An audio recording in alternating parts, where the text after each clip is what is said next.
MBBS in just 16 lakhs. Kyrgyzstan, Central America, Russia, Georgia. Orbit Global Education.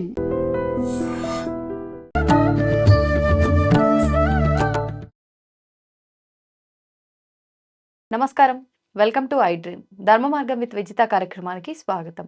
ప్రస్తుతం మనతో పాటు ఉన్నారు ప్రముఖ ఆధ్యాత్మికవేత్త జ్యోతిష పండితులు జేఎస్ శాస్త్రి గారు. ఇప్పుడు వారితో మాట్లాడి మరిన్ని విషయాలు తెలుసుకుందాం. నమస్కారం అండి. నమస్కారం అమ్మా. గురుగారు, వినాయక చవితి రాబోతోంది. అసలు ఆ రోజున మనం ఎటువంటి విధి విధానాలు ఆచరించాలి? మనం ఆ రోజున అంటే మండపాలలో అయితే ఎక్కువగా సాయంత్రం పూట మనం ఆరాధన చేస్తూ ఉంటాము, ప్రతిష్ఠిస్తూ ఉంటాము స్వామివారిని. కానీ ఇంట్లో చేసుకునే వాళ్ళు ఎప్పుడు చేసుకోవచ్చు అంటారు? సమయం ఏమన్నా చూసుకోవాలా? ఎలాంటి విధానాలు ఆచరించాలి? అవన్నీ కూడా వివరించండి. శ్రీ గురుభ్యో నమ. శ్రీ మహాగణాధిపతయ నమ. శ్రీ మహాసరస్వత్యై నమ. హరి ఓం శ్రీమాత్రే నమ. వక్రతుండ మహాకాయ కోటి సూర్య సమప్రభ నిర్విఘ్నం కురుమే దేవ సర్వకార్యేషు సర్వదా. అందరికీ కూడా మన వినాయక చవితి శుభాకాంక్షలు తెలుపుతూ, మొదటిగా ఈ వినాయకుడు అంటే మనకు ఏదైనా మొదలు పూజ పెట్టాము అంటే గణపతి పూజతో మొదలవుతుంది. అయితే ఇక్కడ ప్రత్యేకంగా వినాయక చవితి యొక్క విశేషం ఏంటి? మరి ఎందుకంటే ఈ ఒక్కరోజే వినాయక చవితి, మరి మిగతా కూడా మనం చవితులు వస్తుంటాయి కదా. మరి ఏంటంటే మనకు ఒక్కొక్క తిథికి ఒక్కొక్క అధిపతిగా చెప్పారు. అలా గణపతికి చవితి తిథి ఉద్దేశించి రాశారు. అదే మనం పాటిస్తున్నాం ప్రస్తుతం. చవితి తిథికి ఆయనది సంకష్టహార చతుర్థి కావచ్చు, వినాయక చవితి కావచ్చు, చవితి మనం చేస్తుంటాం. ఈ చవితి కూడా తిథి ఎలా వచ్చింది? మరి వినాయక చవితి అనేది అంటే పురాణ కథలు అందరికీ తెలిసింది. కానీ ఈ పురాణ కథ కొంతమందికి అంతర్గతంగా ఉండే విషయం ఇది. అంటే చవితి అనేది ఒకప్పుడు మనము చవితి, పంచమి 2 తిథులు సర్పానికి సంబంధించిన తిథులుగా చెప్పబడింది. మరి ఇక్కడ నాగుల చవితి అనేది అందరికీ తెలిసినటువంటి విషయం. ఇక్కడ స్వయంగా నాగరాజు యజ్ఞోపవీతంగా ఉంటాడు. అంటే ఏంటంటే స్వామివారికి అంటే అసలు శివ కుటుంబం పరివారం అంతరికి కూడా సర్పం అనేటువంటిది ఆధారంగా కొన్ని ఆభరణంగా ఉంటాయి. ఇదే వినాయక చవితి యొక్క విశేషం ఏంటంటే మనకు వచ్చేటువంటిది చిత్తా నక్షత్రయుక్తంగా వినాయక చవితి. ఇప్పుడు ఈ వినాయక చవితి బుధవారం వచ్చింది. స్వామివారికి విశేషంగా ఇష్టమైనటువంటి వారం కూడా బుధవారం. అందులో సూర్యోదయానికి బుధహోరతో ప్రారంభమవుతుంది. బుధుడు అంటే ఏంటంటే జ్ఞానము, మనకు బుద్ధినిచ్చేటువంటి వాడు. ముఖ్యంగా అంటే ప్రతి ఒక్కరికి ఏంటంటే ఏదైనా చదువు రావాలంటే మంచి బుద్ధి వస్తే చదువుకుంటావురా అని అంటాం. అలానే మనకు విద్యకి అధిపతిగా వినాయకుడు చెప్పబడింది. కాబట్టి ఈ విద్యల్లో మన పుస్తకాలు, చిన్నపిల్లల పుస్తకాలు పెట్టుకొని ఆ రోజు చదువుకునేటువంటి పుస్తకాలు కూడా పెట్టుకొని పూజ చేసుకోవటం, ఇది క్రమబద్ధంగా ఎవరైనా కానీ ఖచ్చితంగా చిన్నపిల్లలు వాళ్ళ ఒక పుస్తకాలు పెట్టుకొని పూజ చేస్తే కొంతమందికి సంగ్రహణ శక్తి ఉంటుంది. చెప్పంగానే వినికిడి శక్తితో కొన్ని జ్ఞానం వచ్చేస్తుంది, బుద్ధి. అలాంటి విషయాలకి వినాయకుడి దగ్గర పుస్తకాలు పెట్టుకోవడం అనేది విశేషంగా చెప్పచ్చు వినాయక చవితి రోజున. ఈ వినాయక చవితి రోజు ముఖ్యంగా అందరూ కూడా మట్టి ప్రతిమను పెట్టుకోవటం మంచిది. ఎవరి కోసం వారిది. ఇప్పుడు రంగురంగుల ప్రతిమలు చూస్తున్నారు, ఎవరి ఆనవాయితీ ఆచార ప్రకారంగా పెట్టుకోవచ్చు. అది విశేషంగా. అది ఇంకోటి ఏంటంటే వినాయక చవితి ఎప్పుడు చేయాలి ఏంటంటే మనకు సూర్యోదయాత్తు వ్రత నియమం ఏంటంటే ఏదైనా వ్రతాలు మొదలు పెట్టినప్పుడు సూర్యోదయానికి తిథిని చూడాలి. సూర్యోదయానికి తిథి మనకు చవితి తిథి ఉంటుంది 27వ తారీఖు. కానీ 26వ తారీఖు మనకు ఆల్రెడీ మధ్యాహ్నం నుంచి ప్రారంభమైంది. ఇంకో విశేషం ఏంటంటే స్వామివారు ఉద్భవించింది మధ్యాహ్న వేళ. గణపతి ఉద్భవించింది అమ్మవారు నలుగు పిండితోనే ఉద్భవించాడు. అమ్మవారి స్నానం ఎప్పుడు చేసిందంటే మధ్యాహ్న పూట అభ్యంగన స్నానం చేసింది అని అర్థం. అంటే దీనికి ఉన్న విశేషం, అభ్యంగన స్నానం మధ్యాహ్నం ఎందుకు చేసింది అమ్మవారు అంటే నలుగు పెట్టినట్టు పిండితో ప్రతిష్ఠ చేసింది కాబట్టి మధ్యాహ్న వేళలో స్నానం చేసి గౌరీ పూజ, గౌరీ ఉపాసనాలు ఎవరైనా చేసేవాళ్ళు ఉంటే గౌరీ ఉపాసన అంతా కూడా మధ్యాహ్నం పుట్టిన చేయమన్నారు. అందుకనే గౌరీ ఉపాసన చేసే వాళ్ళకి తెలుస్తుంది ఈ మధ్యాహ్నం విశేషం ఏంటి అనేది. మధ్యాహ్నం పూజ చేయొచ్చు అంటే శుభ్రంగా మధ్యాహ్నం కూడా పూజ చేసుకోవచ్చు. దీనికి ఎటువంటి నియమం లేదు. కాకపోతే మధ్యాహ్నం సాయంత్రం 2:30 నుంచి 4 వరకు వర్జనీయం. ఎందుకంటే వర్జం ఆ టైంలో ఉంటుంది కాబట్టి మధ్యాహ్నం 2:30 నుంచి 4 గంటల వరకు పూజాధికాలు చేసుకోవద్దు. ఈ ఒక్క టైం పాటిస్తే చాలు, మిగతా అంతటా కూడా పూజా కార్యక్రమం చేసుకోవచ్చు, ఎటువంటి ఇబ్బంది ఉండదు. ఇప్పుడు మీరు చెప్పిన సమయం మొదలుపెట్టి మిగతా ఏ టైంలో అయినా చేసుకోవచ్చు. ఈ టైం వరకు పాటిస్తే చాలు. మధ్యాహ్నం 2:30 నుంచి 4 వరకు వర్జ సమయంగా ఉంది. తెలుగు వాళ్ళు ఆచరించాల్సింది వర్జం కాబట్టి వర్జం ఉంది కాబట్టి ఆ వర్జ సమయం చేసేసుకోండి. మిగతా సమయం అంతా మనం నవరాత్రి ఉత్సవాలు చేసుకోవచ్చు. ఇంకోటి ఏంటంటే ఈ నియమం కూడా కొంతమంది 3 రోజుల 5 రోజుల అనేది ఏదైతే నిమజ్జనం ఉందో, అనంత చతుర్దశి రోజు ఏదైతే ఉందో ఆ రోజే నిమజ్జనం చేసుకోవాలి. ఈ యొక్క నియమం ఇంకోటి కొంతమందికి 3 రోజులంటే మనకు 9 రాత్రులు అంటాం. అవును. 9 రాత్రుల తర్వాత ఎప్పుడైనా తీయొచ్చు. ఉద్వాసం చెప్పి తీసేయొచ్చు. ఈసారి గ్రహణం ఉంది గదండీ! అంటే కొంతమంది 11, 13, 21 రోజులు ఉంచేవాళ్ళు గూడా ఉంటారు కొన్ని కొన్ని గ్రామాల్లో కానియండి అవును. అట్లా. మరి గ్రహణం ఉంది గాబట్టి తర్వాత ఉంచొచ్చా? ముందుగానే అన్నీ తీసేస్తే మంచిదంటారా? ముందు తీస్తేనే మంచిదమ్మా. గ్రహణ శక్తి గ్రహణం అనేటువంటిది ఉన్నప్పుడు మన ఇంట్లో అయితే దేవతలకి మనం దర్భ వేసి రక్షించుకుంటాం. అవును. ఇక్కడేందంటే మండపం గదా ఇది. హ్మ్. ఈ మండపంలో గూడా మనం దర్భలు వేసి రక్షించుకోవచ్చు కానీ, ఇక్కడ అశౌచం అనేటువంటిది గ్రహణంతో సమానం. హ్మ్. అశౌచం. కాబట్టి గ్రహణ సమయంలో ఎటువంటి మండపం ఉండకుండా ఉండడం మంచిది. ఓకే. ఎందుకంటే దాని యొక్క శక్తి అంతా కోల్పోయి మరి రాక్షస శక్తి అయ్యి, మళ్ళీ వినాయకుడికి సంబంధించిన ఇబ్బందులు కలిగినా దానికేమన్నా మళ్ళీ మనకేదైనా గానీ వచ్చేటువంటి కాలం గూడా మంచిది కాదు. ఆ! ఈ కాలంలో ఎటువంటి పరిస్థితులు ఉంటదో తెలీదు ప్రకృతి రీత్యంగా. కానీ ఏదైనా గానీ 9 రాత్రులు అయిపోతే వినాయకుడు ఉద్వాసం చేయొచ్చు శాస్త్రబద్ధంగా చెప్పాలంటే. హ్మ్. ఇది కూడా 9 నవరాత్రులని చెప్పారు గానీ, ఇక మీరన్నట్టు గ్రామాలలో 11 రోజులు, 13 రోజులు, 21 రోజులు పెడుతుంటారు.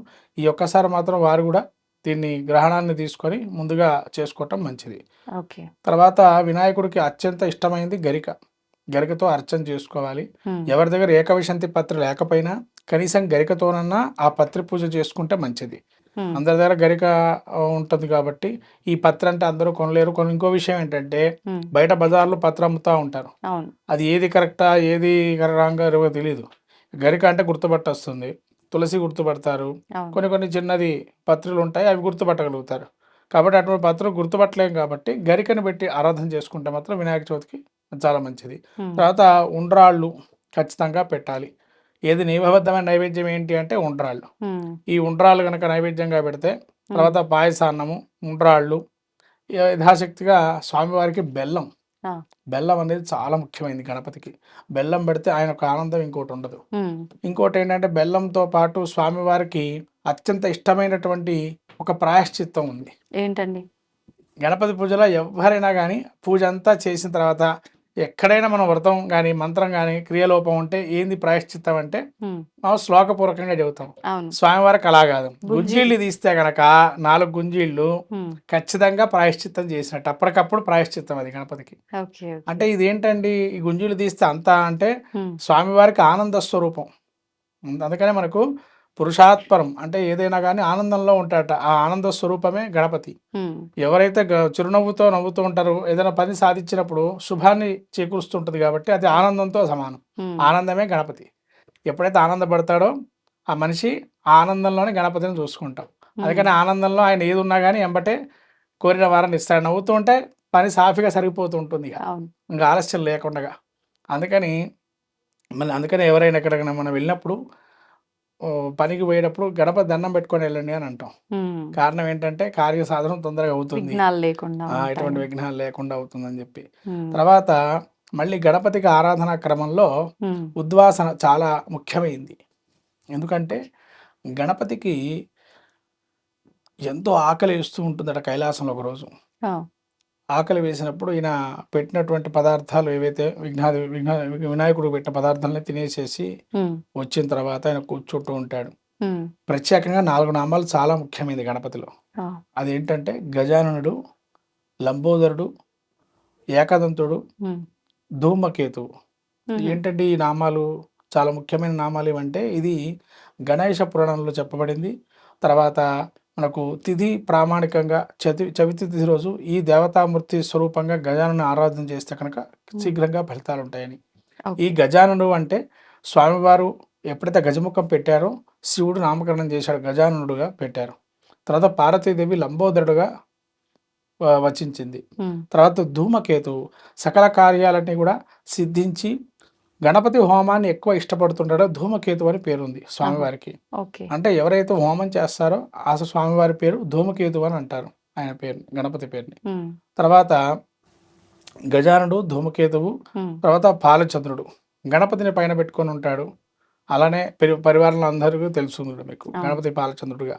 అలా పెద్దదైనటువంటి నుదురు ఉంటుంది స్వామివారికి. ఆ హ్మ్. నుదురు చూస్తేనే చాలు మనకు అన్ని శుభాలు జరుగుతాయి. అందుకే గజముఖం చూస్తేనే శుభాలు కలుగుతాయి. హ్మ్. కాబట్టి ఇటువంటి వినాయక చవితి రోజున స్వామివారికి ఈ చెప్పిన ప్రకారంగా ఏవైతే మనకు ప్రధానంగా ఉద్వాసం చెప్పకపోతే స్వామివారు ఎప్పుడు నైవేద్యం పెడుతూనే ఉండాలని ఉంచితే అందుకని ఉద్వాసన పలికేసి వెంటనే జరిపేస్తారు. ఎక్కడ పూజ జరిగితే కూడా వెంటనే మీరు చూడండి, అవును. ఏదో వ్యాపార స్థలం కానీ ఇంటి గృహప్రవేశం చేసుకున్నా కూడా వెంటనే గణపతి జరిపేసేయండి, కదిపేసేయండి అంటారు తమలపాకుని వెంబడి. ఆ!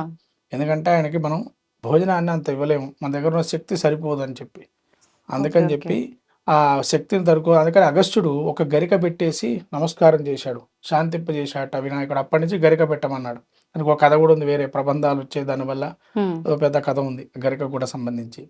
కాబట్టి గరికతో అర్చన ఎవరైతే చేస్తారో శీఘ్రంగా లక్ష్మీదేవి ఆ గరికలో ఉంటుందని చెప్పబడింది. హ్మ్. కాబట్టి అందరూ కూడా గరికతో అర్చన చేయండి. ఆ గరికని శుభ్రంగా తీసుకెళ్ళి మీ ఇంట్లో ఉండేటువంటి ధనాగారంలో పెట్టుకోండి. హ్మ్. లక్ష్మి స్థిరంగా నివసిస్తుంది. ఇది అందరూ చేయాల్సిన నియమంగా. మర్చిపోకుండా స్వామివారికి పెట్టిన గరికని ఇంట్లో ఉన్న డబ్బు ధనాగారంలో పెడితే లక్ష్మీ స్థిరమైన వాసం కలుగుతుంది. అందుకని లక్ష్మీ గణపతి అని పేరుంది స్వామివారికి. అంటే నిమజ్జనం అప్పుడు ఈ పూజ అయిపోయిన తర్వాత ఈ గరిక తీసుకెళ్ళి పెట్టుకోవాలా? మన ఇంట్లో లక్ష్మీ పెట్టుకోవాలి. స్థానంలో. ఓకే. మన అందులో కొంతమంది పరుసులు, మగవాళ్ళు అయితే శుభ్రంగా పరుసులు ఉంటాయి, దానిలో రెండు గరికలు పెట్టుకుంటే సరిపోతుంది. హ్మ్. అలా గరిక పెట్టుకోవడం వల్ల ధన సమృద్ధి కలుగుతుంది. ఓకే. అయితే కుడి తొండంతో ఉన్న వినాయకుడిని పూజ చేసుకోవటం వల్ల ఇంట్లో మనకు ధన సమృద్ధి కలుగుతుందని. హ్మ్. బయట బజార్లో అన్ని ఎడమ తొండంతో ఉన్న వినాయకులు ఎక్కువగా దర్శిస్తుంటారు, అవును. కొంతమంది కుడి తొండం. కానీ కుడి తొండంతో ఉంటే కనుక హ్మ్. శీఘ్రంగా డబ్బు పుట్టే అవకాశం ఎక్కువగా ఉంటుంది. అందుకని కుడి తొండంతో ఉండేటి వినాయకుడు విగ్రహాలు చిన్న చిన్నవి ఇంట్లో ఉన్న వాటి కూడా అర్చనా క్రమంలో పెట్టుకోవాలి ఆ రోజు. ఆ రోజున. ఆ రోజు పెట్టుకొని గరిక పెట్టుకుంటే కనుక హ్మ్. శీఘ్రంగా మన ఫలితాలు, మన ధనం పుట్టడం కానీ ధనం రావటం కానీ ఓకే. ఖచ్చితంగా జరుగుతుంది. ధన్యవాదాలు గురువు. నమస్కారం. And for more videos, Please subscribe to iDream. Please subscribe to iDream. Please subscribe iDream. And please subscribe to iDream. For more videos, subscribe to iDream. please like, share, and subscribe to the channel. Congratulations, iDream. Subscribe to iDream. Subscribe to iDream. So subscribe to iDream Media. iDream ki iDream team andarki huge congratulations. Please subscribe iDream Media. Please subscribe to iDream.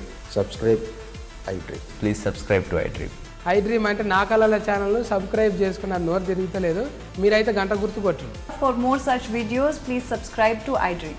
Subscribe to iDream. Please subscribe to iDream. Please subscribe iDream Media. Please do subscribe to iDream. Please subscribe to iDream Media. For best entertainment and information, please subscribe iDream. And don't forget to subscribe to iDream.